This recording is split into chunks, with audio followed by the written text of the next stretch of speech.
Hello and welcome to this lecture on writing. After this lecture, students should be able to plan an outline of their research project, review and revise their research projects and other students' projects, and write a rough draft of their project for an in-class evaluation. Why do we write?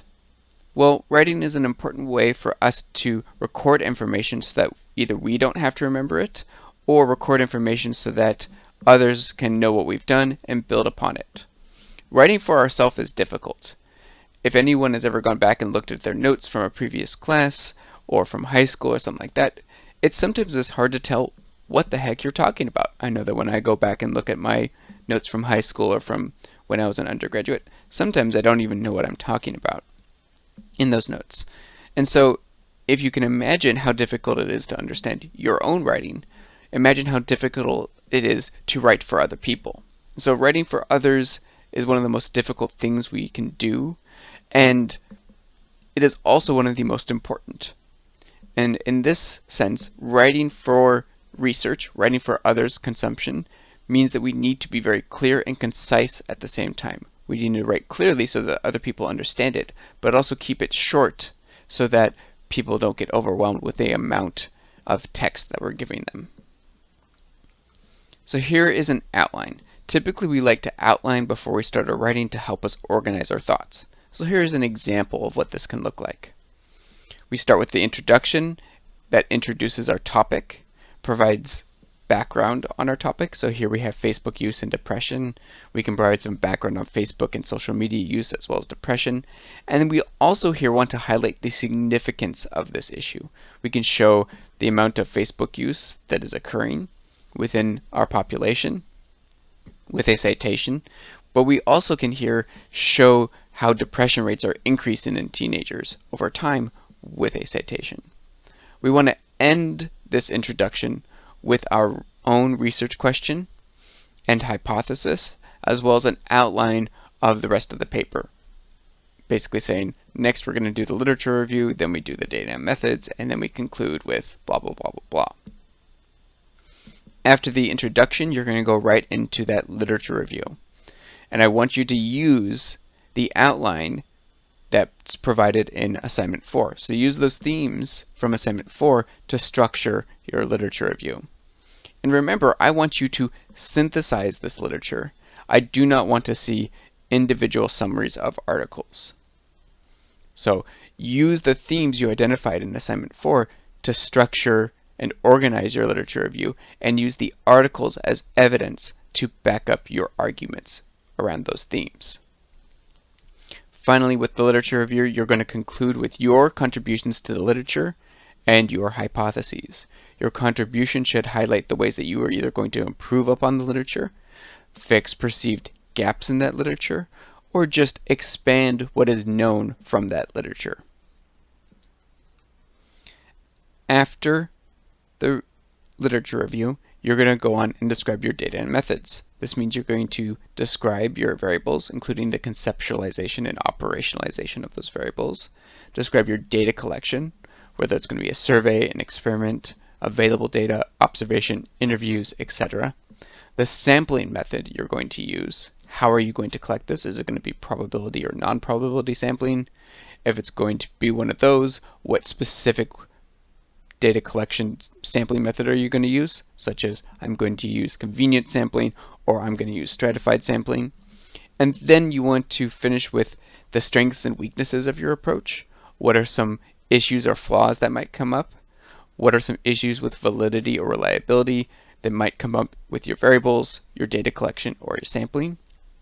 And then in your conclusion and discussion, you will review the main arguments of your paper and describe what you would do if you received funding in time to do this. So provide a short timeline of how you might go about conducting this research if, again, you were given that time and funding. As we go along in our writing, it is important to do what I call the 3 R's, which is review your paper. This can include things like reading your paper out loud, making sure that there's a flow from each sentence to the next, each paragraph to the next, each section to the next. There should always be a transition here from one paragraph to the other, from one section of your paper to the other. Make sure that each paragraph is its own topic.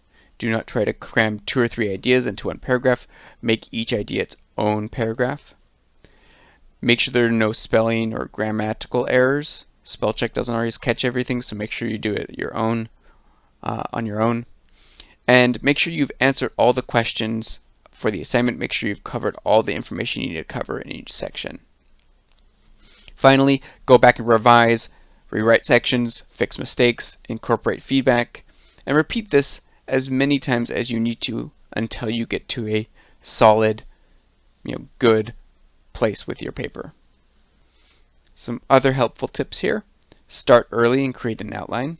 You may not follow this outline very much when you get to actually writing, but it's good to start with that outline just to start organizing your thoughts.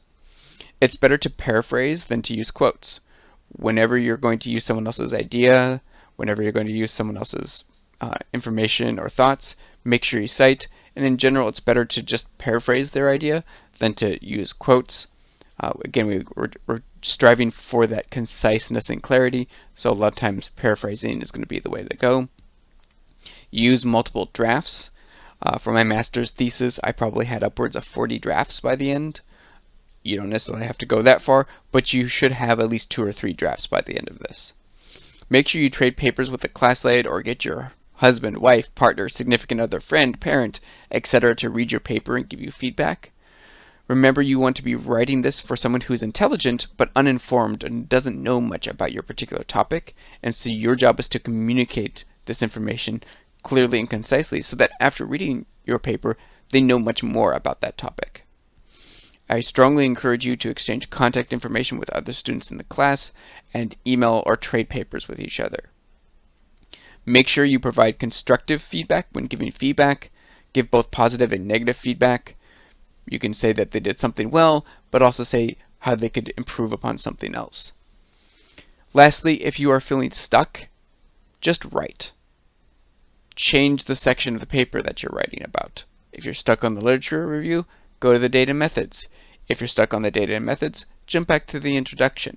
You don't have to write this in order. You just have to write. So if you're stuck, just try to free write whatever comes in your head related to that topic. You can come back and organize it, improve upon it later. Avoid plagiarism. This is a big one. You must cite anytime you use ideas that are not your own. Anytime you quote, obviously, but also anytime you paraphrase a quote. And again, I want you to move more towards paraphrasing than quoting, so make sure you're citing even when you're paraphrasing or summarizing someone else's ideas. So how do we cite? Well, here are some examples using APA style. We can cite after the sentence. This is the most common one, and it looks something like this. Economic crises in the form of rampant inflation, high public debt, recessions, etc. push countries toward enacting neoliberal market reforms. And we have parentheses, we have Drazen and Greeley, 1993, that's the first article. Then we have a semicolon, Klein, 2008.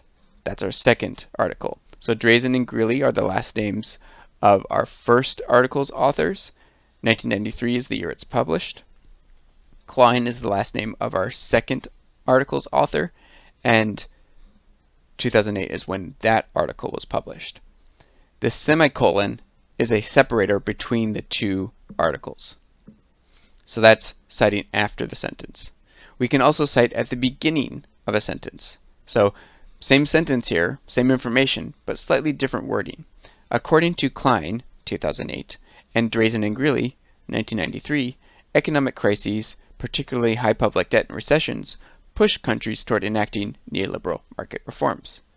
Here we've provided the same information, but we switched around where we cited to kind of break up and make our writing less repetitive. We can also, when we're using an idea or a quote or a paraphrase from a particular page, use a page number in our citation. So here's an example.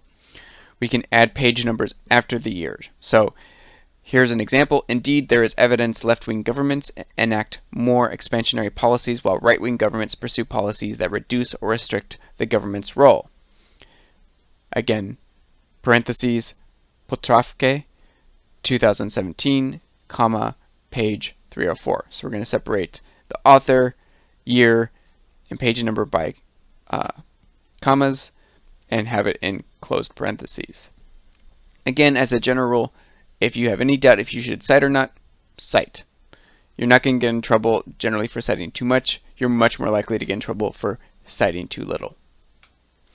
Alright, that's it for this lecture. Thank you for watching.